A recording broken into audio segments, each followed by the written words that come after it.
Adi kami mga amigo niya na ni Carlo Bulacos sa Gaisano Mall. Kaya grabe na init niya na. Oh, palamig daw anay kami pagkapahita.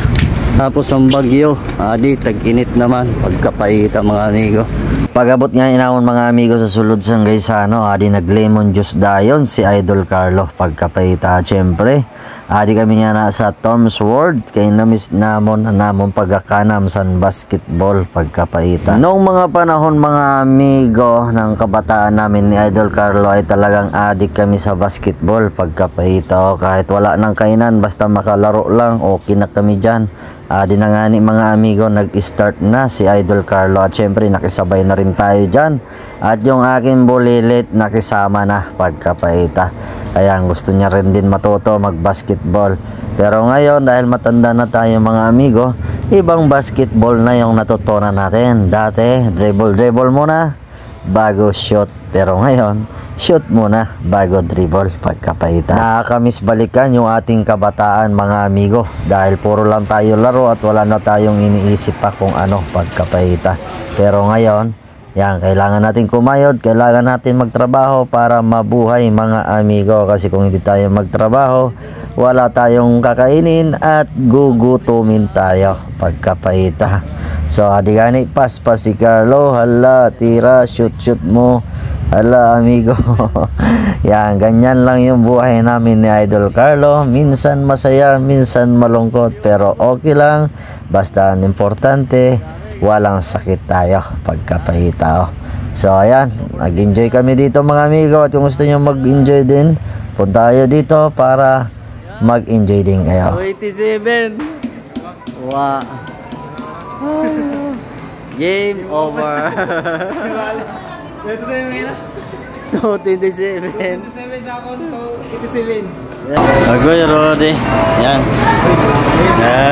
Lingaw-lingawan na kami din ni Idol Carlo sa Tom's World. Tag syempre ang bulilit ko, hadi man daw siya, masakay-sakay man daw siya sa Toro Truck. Yan no, ang lopet. Yan yung bulilit ko na napakakulit pagkapahita. Tag mga amigo, adi lang ini siya sa baba sa ground floor ng Gaisano Mall, yung Tom's World. Kaya kung gusto niyo maglaro, punta lang kayo dito. Walang bayad ang entrance, pero yung token may bayad po pagkapahita. Ayan no, nag-enjoy talaga kami dito ni Idol Carlo mga amigo. Yan, kasi minsan lang kami nakakagala. Siyempre mga amigo, ay tapos na kami ni Carlo nagkanam-kanam. So, yung gutom na natin amigo. Kaya adi niya na sa Jollibee.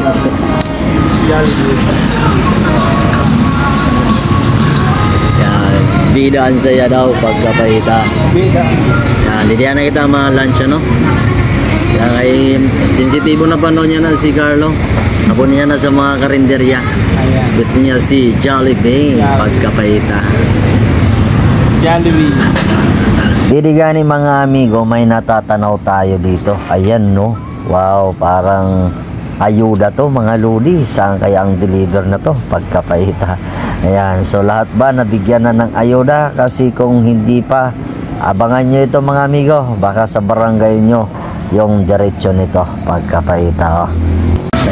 So mga amigo, tapos na kami nagkaon ni Carlo pagkapahita.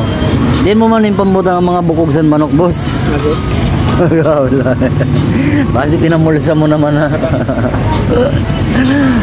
Ganda sa view lagi dito mga amigo. Ang damon mga customer niya na, kaya di kami sa labas nakapwesto. Kaya namin yung Gaisano sa Masbate. Kapit diba? So paano mga amigo, tapos na kami naggala sa Gaisano Pauli na kita, ay grabe na nainit pagkapahita. Init. Ay grabe. Bye bye.